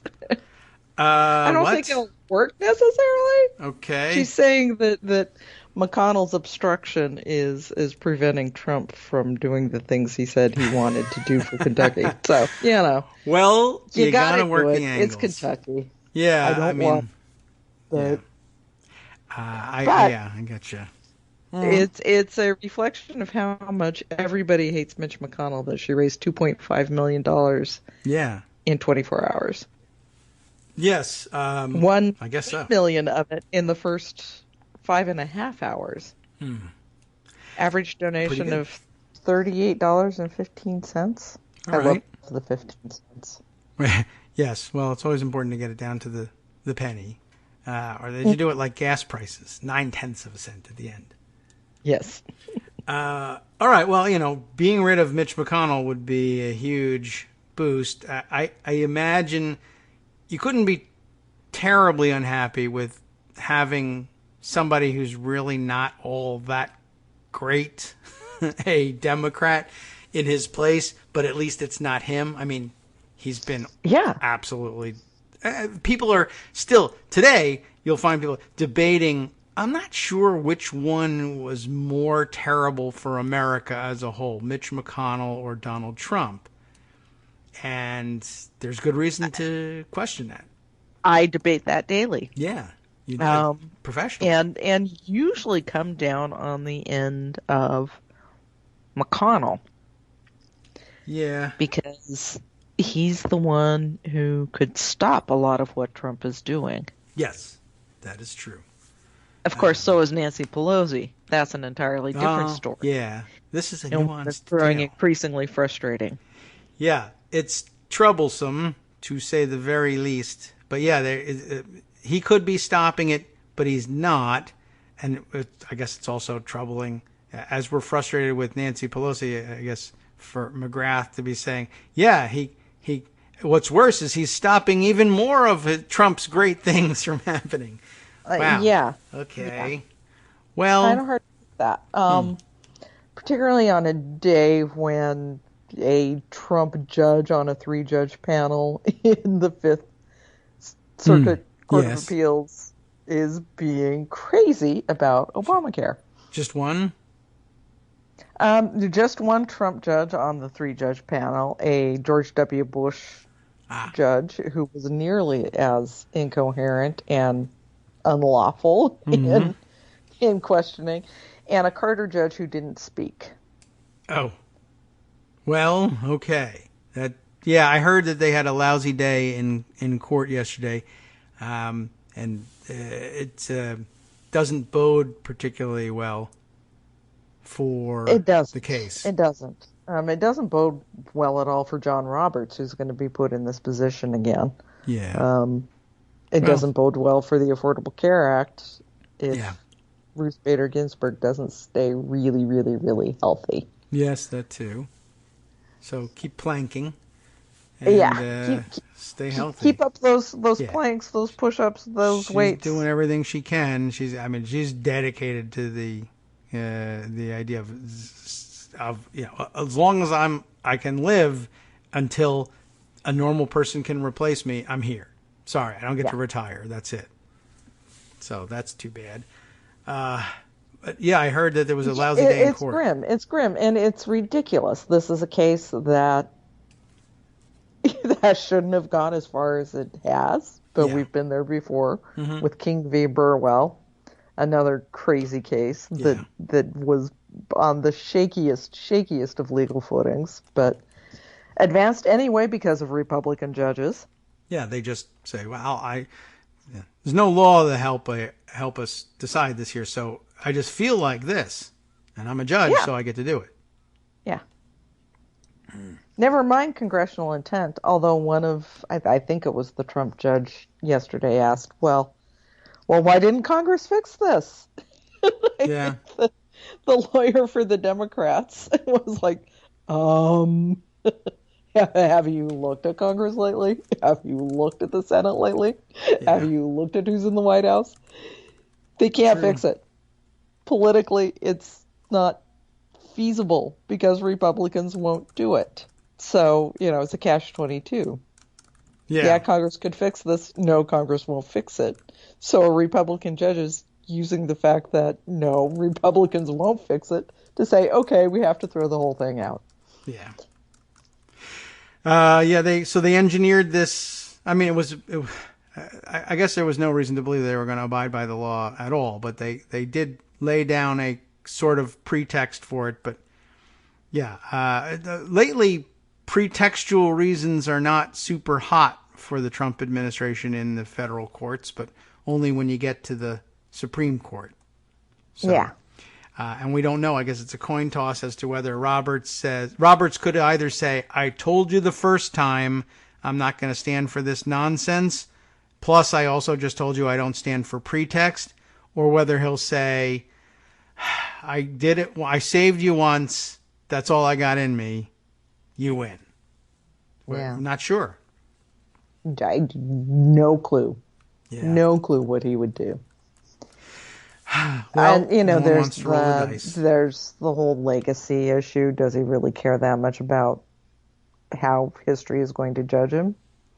There's and this was sort of interesting to me, that these judges are so extreme that they're still looking at fighting Obama and not looking at the political ramifications of doing away with something so incredibly popular. Yeah. And after the 2018 election. Yeah. I mean, just on the political angle. You would think if they were this political, they would look at this and think, okay, this is going to be really, really bad for Republicans running in 2020 if we saddle them with this. Yeah. But they are such true believers in the Federalist Society's cause that apparently they're ready to do that. I guess they are. How interesting that a political party would go full speed ahead, damn the torpedoes, no matter what happens to us in the next election. But for a bad reason. but for versus, a bad reason, say, a good one. A good reason, like One was in the Constitution. doing their constitutional duty. Yeah. So, Yeah. we're different from them. That's part of the, part of the system. We're supposed to be different from them. Now, it's supposed to be better for everybody if we are, but it's not always the case. And another way in which we're different from them, I'm very frustrated this day. This has not been a good day, and it's only 2 hours old. But it's carrying over from yesterday. Yeah. Where right. This is just insane to me. They put another district court judge through yesterday. The Senate did. They voted for cloture, advanced to the final vote, with a vote of 83-15 in the Senate. Why? Yeah. Why? Why are any Senate Democrats voting to advance any Trump nominee at this point? For anything. Yes. I don't know. There's just... Republicans wouldn't be doing it. No. They're not going to get anything out of this. No. No one buys into it. No, I mean, I guess at the very best, say they sometimes in their reelection say, "Oh, I'm not totally opposed to Trump." So those of you who are Trump friendly, I voted with him, on 60% of his nominees or something like that. I've never known anybody to say, "Wow, all right." And granted, this is the only thing that they can vote on, since McConnell's not really letting also. anything else come to the floor. Right. But they're going to pass anyway. Just don't do it with Democratic help. Yeah. Don't give help to Trump when we can see what his judges are doing. Yeah. I don't know why. And whether it's judges or anybody else, everybody eventually comes back. Like Greg had mentioned this morning, Claire McCaskill on television apologizing and being embarrassed for having done something dumb like vote for Alexander Acosta's confirmation. He seemed harmless at the time, and I wanted to have, not a record of total opposition to Trump. I wanted to seem like a moderate. Well, they'll always embarrass you. They will always embarrass you. Yeah, you're always going to end up explaining yourself. Why did I do that? I was trying to be decent, and he seemed like a harmless enough guy. Yeah, even though you heard about this plea deal. Well, I didn't really hear about it. I wasn't listening to that. But, I wanted to do something. Why? I don't know. It should be the rule. It should be the default rule. Unfortunately, I guess this brings to mind one of the earliest and clearest declarations of what we're saying right here. What Democrats in the Senate should be doing on nominations all the time, every time, came from Gillibrand, who's got, 0% going for her in the primaries. In the voting with Trump category, yeah. Yeah. Oh, and in the standings in the primaries. I mean, she's tanking and is like, she was the first one to stand up and say, it doesn't matter who they are. They're Trump people. Vote no. It's easy answer. You want time for whatever you do with your time. Fundraising, for God's sake. Whatever it is you want to do with your time, you got plenty of it as long as you stop considering the supposed merits of a Trump administration appointee. Don't do it. Well, she was right. She's absolutely right in that. I wish it was showing. I don't think that's the reason why she's not doing better in the primaries. Nope. There's another. But yeah, okay. Well, anyway, I just thought I'd point that out. I mean, she's done some very good things here that we're begging others to do. Credit where it's due. I don't know if that makes you a presidential nominee, but here's some credit. Yes. You absolutely get credit. Okay. And, there's a handful. Both of our Oregon senators, Merkley and Wyden, have a pretty good record of voting against Trump nominees. Yeah, okay. Warren, Harris, they're not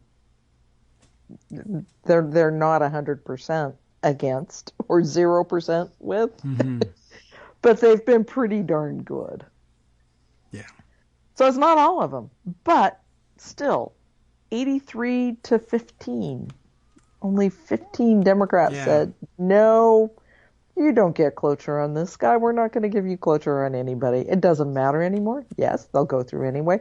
But make McConnell do it with just Republicans. Don't let him ever, ever, ever use, but this is a bipartisan nominee.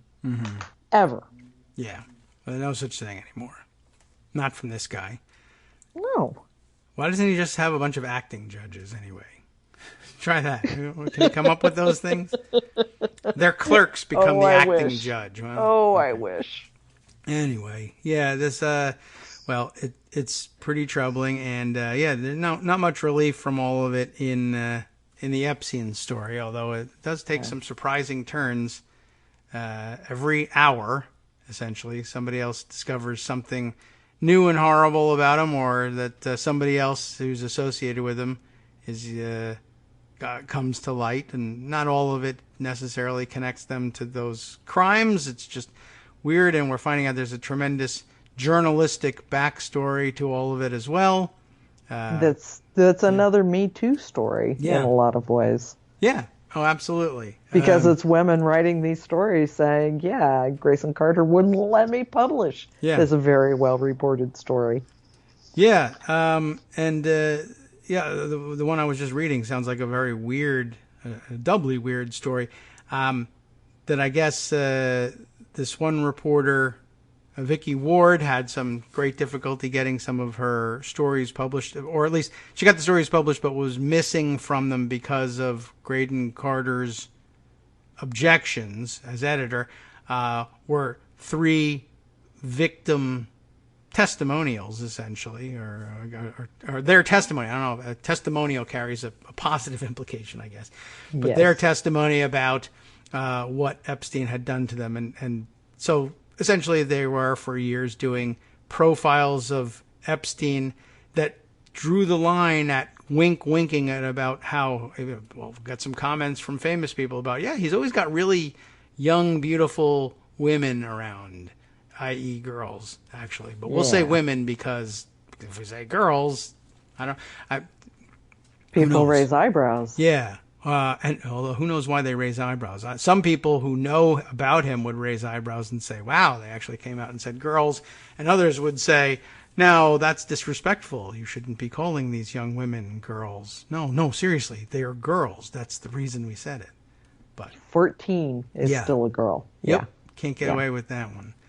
So, it's pretty weird. And then this other very strange situation in which I was just reading Vicky Ward writing about an Epstein profile that got printed in Vanity. No, not in Vanity Fair. Was it in Vanity Fair? I don't know. But a report of a profile of him written by Michael Wolff, who, of course, has recently become famous tearing apart Donald Trump in his profiling. But it's never been entirely clear that Wolff was himself anti-Trump. He just likes selling books. But this is a very weird situation in which he has profiled Epstein, but has given Epstein total editorial control of his own story about him, which is unusual. So Wolff wrote the story, gave it to Epstein to do fact-checking on? Yes, and that he forbade the fact-checker of the publication, and I think it still might have been New York Magazine. He forbade the editorial staff from speaking to him about fact-checking. If you want to fact-check something, you got to call Epstein. You can't see my notes, and you can't discuss it with me. And that seems like a very unusual arrangement, for one thing. And then we learned later on, or actually before we began to read it, that at one point Epstein had made a bid to buy New York Magazine, which raises my eyebrows and questions about whether he was trying to run, like he was patterning a modeling agency he wanted to establish after Donald Trump's own personal vanity modeling agency / dating service, I guess. Yeah. He may here have been trying to use New York Magazine as his own National Enquirer catch and kill situation, but that one of his partners in the proposed purchase was Michael Wolff, which is, oh Lord, like, how incestuous does that get? I mean, give me a break. Oh, and by the way, I'm sorry. I'll make you a little bit more depressed. This is Lauren Stark's tweet, which we talked about a little bit earlier. Epstein, she says, I'd forgotten that Epstein was in the group that almost bought New York Magazine in 2003, along with, I said Malka Wolf, Harvey Weinstein. Oh, God. What interest would he have in such an operation? And Donnie Deutsch. So, it's a good group of guys, and nothing weird is going on, and totally everyone's innocent. And why Donnie Deutsch is the guy who has a new MSNBC weekend show, is he not? Yeah, I think. Well, I know the name rings a bell for a number of things, and you have him listed here as TV personality and businessman Donnie Deutsch. But I feel like we've seen his name in a number of contexts over the past couple of years. Yeah. I'm gonna look him up while we're discussing this, or anything else that you might want to. The host of MSNBC's newest show, Saturday Night Politics. Yeah. So. Yeah. Way to go, MSNBC. I don't know what they were. I don't know. I don't know where. I don't know why him. I don't know what's going on. But okay. Not good. And not, even if he's not himself a horrible person, he's in some pretty lousy company. In 2003, he may not have known it, or he totally may have. You tell me. I got no idea. Yeah. So, all right.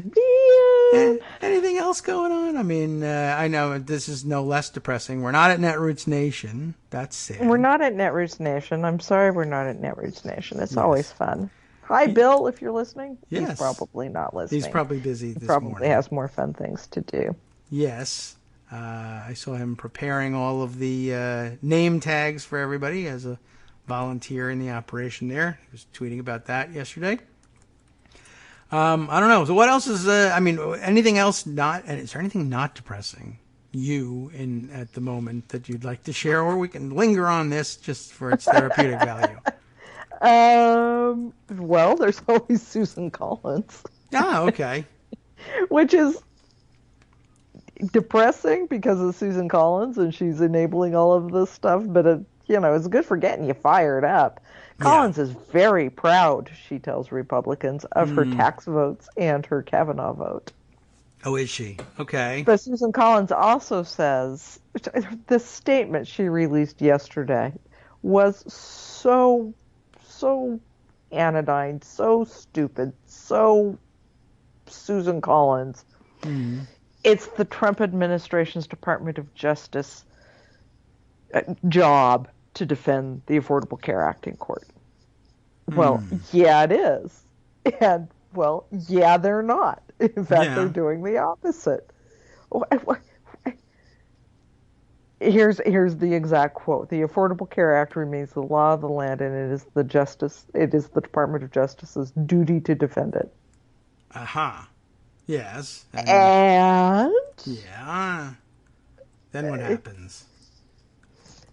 So, yeah, it's not, and, I saw you commenting also. Yeah, you better hope your boy Kavanaugh is not so stupid as to tank your chances in 2020 by voting to destroy it. Mm-hmm.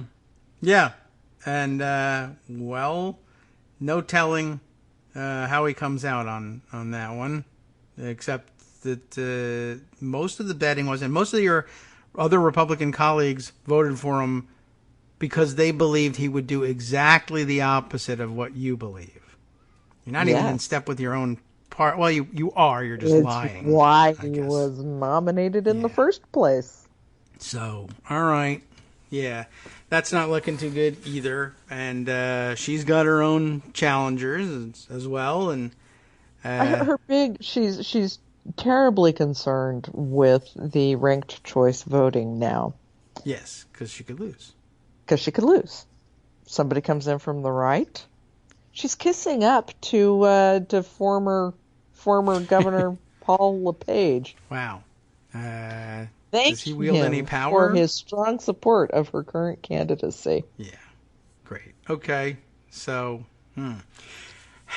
Well, there you go, Maine. So moderate. There's your moderate, all right, reasonable senator. Well, Maine has every reason to want to get rid of her, and now every opportunity to do it, not only with the election, but with ranked choice voting as well. You can't lose. So, come on, Maine, let's do it. All right, I think Bill will agree with that one too. Don't put in a crazy. Don't. Well, hell, what's the difference at this point? Yeah, I guess I don't know. If they put in a Paula Page-ite, what difference does it really make in the end in terms of? Yeah, how they're going to vote? Voting's going to go the same, I guess. But at least you can say, well, at least we don't have her anymore. And I don't know. There's some satisfaction in that. But I'd rather win. There would be a lot of satisfaction for me personally. Sure, I can understand. She's not up there with Trump and McConnell for getting rid of, although she's really, really close. Yeah, it would be nice. Well, anyway. That's anyway, bizarre. Speaking of Senate Republicans that should know better, did you see Lisa Murkowski's quote about the Mueller report and why she didn't read it? Yeah, I did. There's a couple people. It's tedious. Well, it is, but my goodness, what a tedious job being a senator is. Yeah, it's so horrible. A lot of things are tedious, and supposedly they read those things, but I guess the reality is they don't read those either. Does anybody read through the bills lifting import duties on chemicals? No. But so there's your answer. I mean, everybody knew that they never really read bills, even though Republicans stand there and scream "read the bill" all the time. I guess there's your answer. They don't. Well, that's why they've worked so hard to try to get bills down to one page. Maybe there's some hope that they may possibly be able to read them. Okay. Well, that could be it. But yeah, so there were a couple of senators, I guess, that they asked about this, but uniformly the ones that I saw that were featured were the ones that were saying, yeah, it's long, or it's boring, or it's tedious, and it's really not even all that boring. I mean, it's written in pretty dry language because that's Mueller, and that's the nature of such a report. But well, that's the nature of the report. It's got to be dry. You can't be editorializing in it. Although, people, maybe it would have been a good idea to do that, and then people would be, screaming bloody murder, but then they would, they were going to, they already have, they wrote the driest thing in the world, and they're still saying it's a partisan hack job. Yeah. Well, so why not just go for it? Talk about jobs in which you cannot possibly win. Yeah. So, well, anyway, it's lots of them not reading it, and that's become obvious, and I think we knew that from the beginning, and it was certainly confirmed as soon as Justin Amash said, you know what, I read it, and I might have to say I'm for impeachment and might quit / get kicked out of the Republican Party. And he did. And he did. Maybe that's why they're not reading it. Have you seen what happens to people who read it? Are you kidding? If you read it, then you feel like you're compelled to actually do your job. Yeah, and then you lose it. So, yeah, maybe that's the reason. I'm no fool. I can get through something boring, but I saw what happened to Amish, and I'm not doing it.